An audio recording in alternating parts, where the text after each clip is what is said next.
El fenómeno de la Guerra Civil Española, 1936-1939, se estudia, debe estudiarse no solo en asignaturas que tienen que ver directamente con historia, historia de España o historia del mundo contemporáneo, también en literatura, literatura española, más llamada literatura castellana por prejuicios y consignas políticas en la época de la transición española.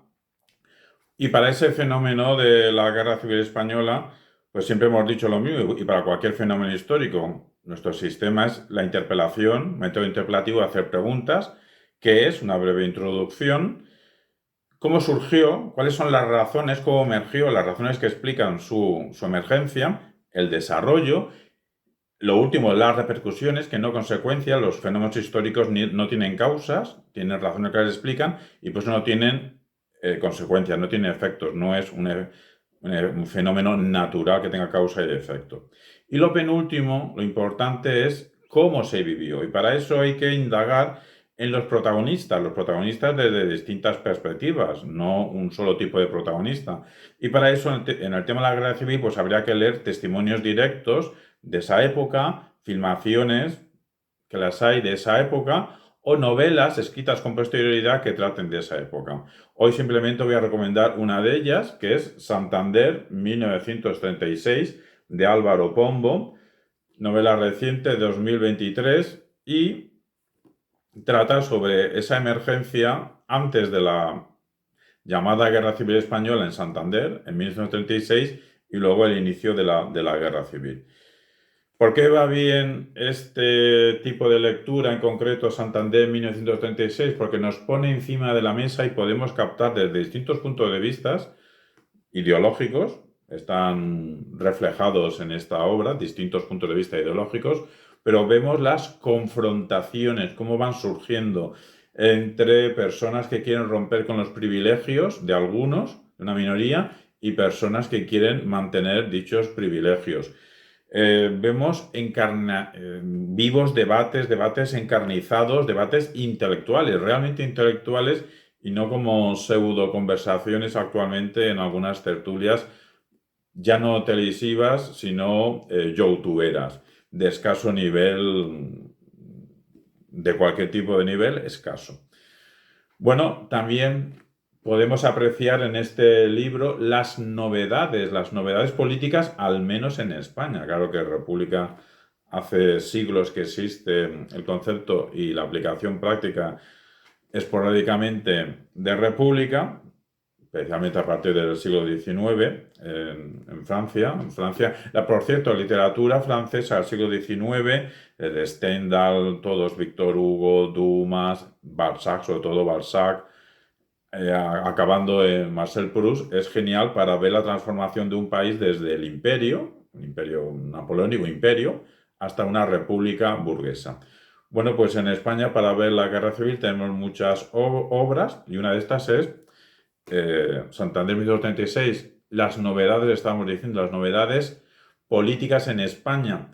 La República, hubo una primera república que ahora no vamos a hablar, pero una república, sus jefes de gobierno, no es casualidad que todos estaban en las coordenadas de la masonería, tuvo muchos problemas, problemas internos, casi una guerra civil interna con el tema del carlismo, los cantones que se querían tener su propia autonomía, luego una guerra también en Cuba, o sea, eran guerras polémicas por todos lados, así estaba, fuese república en ese año o no república, estaba condenado a fracasar ese proyecto, en este caso, Primera República Española. Bien, la Segunda República Española no surge de por casualidad, tiene que ver con ciertas confrontaciones del siglo XIX que se explotan en el primer tercio del siglo XX, tiene que ver con ciertos debates que ya se empiezan en el siglo XIX, como por ejemplo con Nicolás Salmerón y Alonso, que fue un gran pensador filosófico que supo su avance en pensamiento filosófico, traducirlo a la pedagogía, hizo innovación pedagógica y esa innovación pedagógica de cómo guiar supo encauzarla hacia la política, intentó guiar a los españoles, pero estuvo apenas unos días, un mes en la jefatura de gobierno. Bueno, pero produjo debate intelectual. Debate intelectual el primer tercio del siglo XX, Unamuno, Ortega, toda la prensa, prácticamente diariamente, había un debate intelectual potente. Y volvemos a repetir lo mismo, no como ahora, en los periódicos de ahora, en la prensa de ahora, en la televisión de ahora, en los canales de redes sociales de ahora. Había esos debates. Había también exaltadas proclamas políticas que se ven en este libro.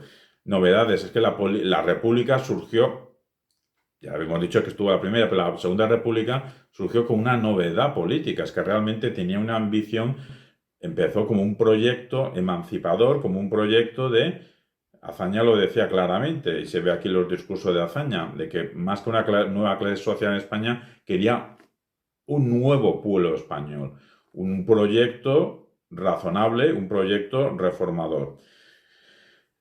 Esto podía contrastar en el libro con los sosegados momentos de la monarquía, los sosegados momentos en Santander, que fue ciudad de veraneo, fue ciudad de veraneo de la familia borbónica a principios del siglo XX.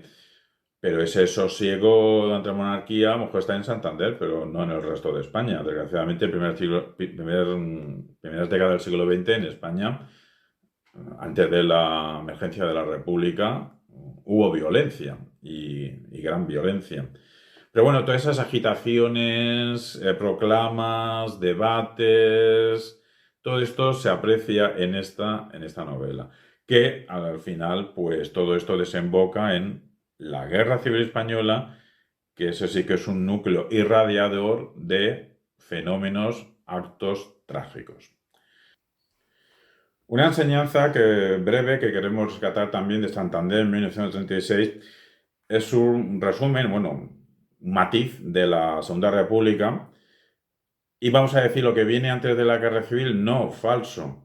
La Segunda República no es lo que viene antes de la Guerra Civil. La Guerra Civil no viene después de la Segunda República. Eso de los libros de historia de Monarquía de Alfonso XIII, Segunda República, Guerra Civil Española, Dictadura de Franco, transición a la democracia y época actual. No, la Guerra Civil no es después de la Segunda República. La Guerra Civil es la cuarta fase de la Segunda República. Bueno, pues nos comenta aquí un personaje que la República, al romper la ficción en que vivíamos, ha sacado a la luz las realidades españolas sofocadas.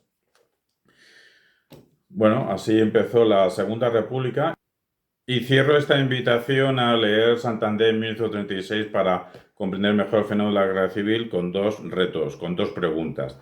La primera, ¿es correcta la afirmación España es un país dialéctico? Es decir, España es una sucesión de oposiciones, van cambiando las ideologías, van cambiando los componentes, se va transformando, no lo mismo la dialéctica que había en el siglo XIX, que fueron varias guerras civiles, acontecieron en el siglo XIX. Hay quien dice que la última guerra carlista es la guerra civil, pero la guerra civil fue mucho más. La guerra civil fue una guerra internacional. La guerra civil participaron potencias extranjeras, pero es que participaron algunas, como Alemania principalmente, Italia también, como campo de pruebas de una supuesta inminente guerra mundial, un conflicto a gran escala, como así sucedió. En aquel momento no se podía prever, pero la gente se estaba armando, Alemania se estaba armando. Desgraciadamente, cuando los países se arman, al final, si construyes bolígrafos, pues o te rascas la cabeza o escribes, pero si fabricas armas, al final vas a usarlas. Antes de la Gran Guerra, posteriormente llamada Primera Guerra Mundial, varios países europeos se armaron. Se estaban preparando para lo que vino, ya lo preveían, o lo que vino fue una repercusión por haberse armado. El caso es que primero se armaron y luego aconteció la Gran Guerra.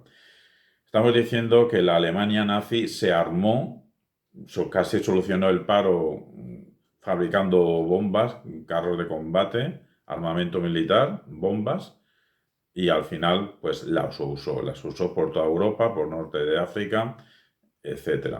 Y por Rusia. Pues aquí estamos hablando de lo mismo. Nos referimos a la necesidad. Hay un determinismo histórico. Nos referimos a si España, el carácter del pueblo español es dialéctico, es un pueblo de confrontación. En el caso de que España sea un país dialéctico de confrontación, entonces la pregunta es si fue evitable o no fue evitable la guerra civil española. Si aunque no hubiese nacido Francisco Franco, hubiésemos llegado igualmente a la guerra civil española. Eso es una pregunta que dejo en el aire y para resolverla hay que resolver también el dilema que estoy planteando, el reto que estoy planteando de si España, el pueblo español, es un pueblo dialéctico. En el caso de que el pueblo español sea dialéctico, las modalidades políticas llamadas de centro, a la larga, ninguna ventaja, ningún éxito van a tener en España. Si es que España es un país dialéctico, las posturas políticas de centro no van a triunfar a la larga, quizá momentáneamente a la corta. Y viendo lo que ha pasado a finales del siglo XX y principios del siglo XXI, las aventuras políticas de centro, al final, todas, de momento, han fracasado todas. Esa es la primera pregunta que lanzo, si necesariamente España en los años 30 iba de cabeza hacia la guerra civil. La segunda es más abierta, la respuesta, porque en un momento dado, pues, bueno, relacionado con esto de la dialéctica, el narrador nos dice, apela a la gran fuerza de arrastre que lo político tenía para agrupar a los hombres en amigos y enemigos. La gran fuerza de arrastre para separar a la gente entre los de mi bando y los del bando contrario. Todos los hombres entran en esa gran separación al entrar en política, amigos y enemigos, políticamente hablando.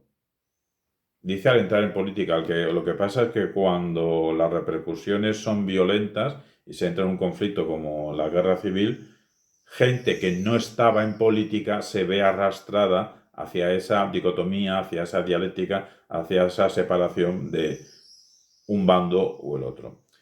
También se habla de la tercera España. Esa podría ser una tercera pregunta. ¿Existió realmente una tercera España? Una tercera España de que no era ni de un bando ni era de otro bando. Nosotros podemos preguntar, ¿había una cuarta España? La cuarta España de la indiferencia. Pues el párrafo continúa, y aquí viene la frase potente que cierra así. La política se convierte en una inmensa frontera. La política se convierte en una inmensa frontera. ¿Qué quiere decir esta frase, esta expresión? Pues dejamos aquí el reto.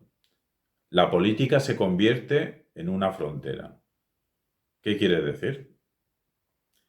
Esperemos que esta invitación a leer Santander de 1936 tenga efecto en al menos varias personas.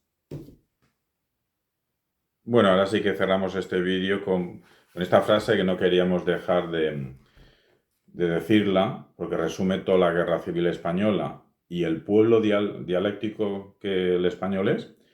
Un enfrentamiento muy serio entre dos maneras de entender España. Un enfrentamiento muy serio entre dos maneras de entender España. Y respecto a lo que decíamos antes, la pregunta que lanzábamos si el español es un pueblo dialéctico, pues aquí la respuesta de un personaje lo tendría clarísimo, porque nos dice lo siguiente. Ante la pregunta que lanzamos nosotros si España es un pueblo dialéctico, este personaje nos dice, si tan solo, bueno, incluso el personaje nos dice como dice Azaña, si tan solo pudiéramos quedarnos en los segundos términos, si los españoles pudiéramos quedarnos en los perfiles indecisos, o sea, un perfil bajo, indecisos, paladeando la gradación de los matices, si pudiéramos ser estetizantes y tranquilos, qué maravilla esto de paladear la gradación de los matices, qué deleite intelectual esto de quedarse en un estado estetizante y de tranquilidad, de quietud. Pero nos dice el personaje, esa no es nuestra moral, o sea, esa no es nuestra costumbre, esa no es nuestra moral. El español es violento, arrollador, bajo la desidia, y continúa la pereza, el desdén, no se queda corto, Bajo la desidia dormita la iracunda despótica. Somos intransigentes, intolerantes. Quiero pensar que no en grado tan elevado de intransigencia, intolerancia exacerbada, que lleve al enfrentamiento tan serio de que tu manera de entender España, opuesta a la manera de entender España de otro, te lleve a un enfrentamiento sangriento y cruel. Pero, según este personaje, somos literalmente intransigentes y de una moral arrolladora. Pues esa es la pregunta. ¿Realmente somos así o solo en un grado inferior? Los profesores estamos meramente para explicar, para haceros comprender fenómenos complejos, también para guiar. Educación significa conducir al otro, al alumnado, guiar. Y en esta ocasión, pues me voy a mojar para guiaros por la frase esta: 2 maneras de entender España puede llegar a provocar un enfrentamiento muy serio. La guía que quiero trasladar es: por muy serio que sea el enfrentamiento que tengas tú entre tu manera de ver España y la manera de ver de España de otro, pues que esa distancia, esa diferencia, no te lleve a un enfrentamiento violento, ni violento lingüísticamente, ni violento físicamente. Argumentación, persuasión, comunicación, discurso. Esa es la línea cuando quieres enfrentarte a otro. Si tú quieres enfrentarte a otra persona que su discurso a ti no te convence, incluso crees que es merecedor de un adjetivo muy negativo, no tienes que llevar esa diferencia a un enfrentamiento verbal. Verbal me refiero de insultos, de hacer falacias, de manipular, de utilizar mecanismos posverdaderos, ni violencia verbal y mucho menos violencia física. Si quieres contrarrestar un discurso que a ti no te convenza, ofrece un discurso mejor. ¿Y eso cómo se hace? Con fuerza argumentativa, elocuencia persuasiva y gran capacidad comunicativa. Adelante, pues, con vuestros discursos. Pregunta emergida a partir de la lectura de Santander 1936 de Álvaro Pombo. Cuando casi todo lo que hay es absurdo, ¿tiene sentido aceptarlo? Breve comentario sobre la política y la amistad. En el libro de Álvaro Pombo, Santander 1936, es muy interesante para, en general, captar varias perspectivas del inicio de la guerra civil o guerra incivil española, pero nos interesa ahora un comentario sobre la política. En realidad todo el texto va sobre la política, evidentemente en un conflicto de esas características.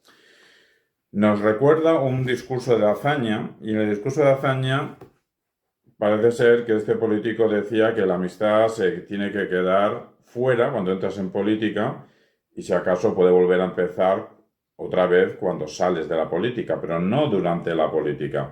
Exactamente, Manuel Azaña supuestamente nos diría lo siguiente: la amistad acaba antes de la política o empieza después de la política. La mayor desdicha de un gobernante o un hombre público que quiere hacer algo útil en su país son sus amigos. Estamos a finales de junio de 2025 y estamos sufriendo en España las repercusiones de nuestro jefe de gobierno, que por mantener ciertas supuestas amistades, por haber elevado a cargos de importancia como a la Secretaría de Organización del Partido Socialista Obrero Español, uno de los 2 partidos clave en la política española, pues la corrupción ha hecho acto de presencia y todavía junio de 2025 no sabemos sus tentáculos hasta dónde se pueden extender. Pero repetimos que la mayor desdicha de un gobernante o un hombre público que quiera hacer algo útil en política son sus amigos. Claro, el problema es que ahora la desdicha es del pueblo español. La desdicha es del pueblo español por los chanchullos que les dejas hacer, por las corrupciones que les dejas hacer, bien por dejación, bien por que no te enteras, bien porque formas parte de esa organización.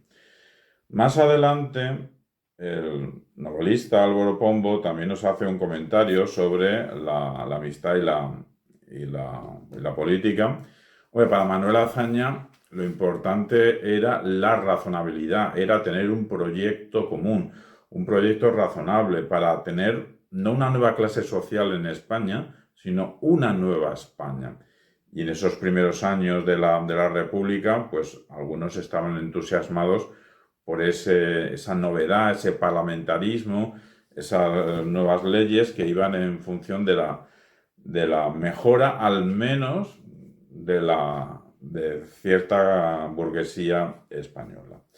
El novelista también nos dice la gran fuerza de arrastre que lo político tenía para agrupar a los hombres en amigos y enemigos.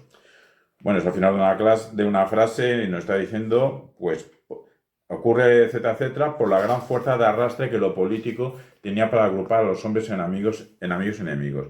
Lo que nos interesa de esta frase es la gran fuerza de arrastre en hacer una dialéctica en la sociedad, cualquier sociedad, en este caso sociedad española. Somos un país dialéctico, somos una nación dialéctica. Pues solo falta ver la historia de España del siglo XIX, del siglo XX y del siglo XXI. Alguien podría decir, entras en contradicción al decir las dos cosas porque aquí el narrador nos está diciendo la política separa en amigos y enemigos y hace 20 páginas Azaña nos decía que en política los amigos fuera, los dejas, los que tenías antes, los puedes recuperar o tener otros cuando acabas, pero no durante la política. Y aquí te dice cuando estás en política se separa en enemigos y amigos. Bueno, para no que haya confusión, podemos quitar aquí el término amigos y decir que la política separa a la gente entre los de tu propio bando y los del bando contrario. Recuperamos lo que acabamos de decir, que para Manuel Azaña lo importante es que los de tu propio bando tengan un proyecto razonable, una razonabilidad por el bien de, en este caso, de la sociedad española. Al final sería más bien, desde la perspectiva de Azaña, más que tener dos bandos, a ser posible, o con utopía, es tener un solo bando, que es la mejora del pueblo español. Podríamos decir, eso que tanto se ha dicho, claro, más que amigos y enemigos, lo que en política hay es adversarios y enemigos, porque adversarios políticos serían los del otro bando y los enemigos políticos son algunos compañeros tuyos de tu propio partido político. Esa es otra. El párrafo continuaba, todos los hombres entran en esa gran separación al entrar en política, amigos y enemigos, políticamente hablando. Y aquí viene la frase potente. La política se convierte en una inmensa frontera. Y cambia de párrafo. Eso sería un tuit ahora de éxito para quien supiese captar la importancia de este tuit, de esta frase. La política se convierte en una inmensa frontera. Claro, la política separa a la gente, eso es lo que quiere decir con que la política se convierte en la última frontera. Vale, nos separa. Lo que habría que intentar es evitar que nos separase con una dialéctica férrea y poner gasolina a esa dialéctica para que al final salte la chispa. Y también, como decíamos con Azaña, tenemos que evitar que en esa dialéctica, en nuestro propio bando, estemos con amigos, estemos con el compadreo, estemos con tú me ayudas a mí, cuando yo subo te lo voy a devolver el favor. O por tus servicios prestados en el partido, pues tranquilo, ahora te rebajo, pero te voy a dar esta serie de compensaciones, porque somos amigos. En política no hay amistad, en la vida sí que tiene que haber amistad. Traemos a colación a partir de la lectura de Santander 1936 de Álvaro Pombo, pues lo que podríamos llamar la concepción lingüística de la política de Manuel Azaña. Porque hay un personaje que nos dice, ahí se reafirmaba Azaña en que la primera acción política está concentrada en la palabra, en todas sus manifestaciones, y la palabra crea, dirige, gobierna. Pues es una pregunta que lanzamos en el aire. ¿Realmente la palabra crea, dirige y gobierna? La primera acción política está concentrada en la palabra. De ser así, estaremos en una concepción lingüística de la política. Y de ser así, pues nosotros esperamos y deseamos que los futuros proyectos políticos creados, dirigidos y gobernados desde la palabra sean proyectos razonables, política de la razonabilidad. Y sirva esta reflexión para pensar el futuro de España en la sociedad actual.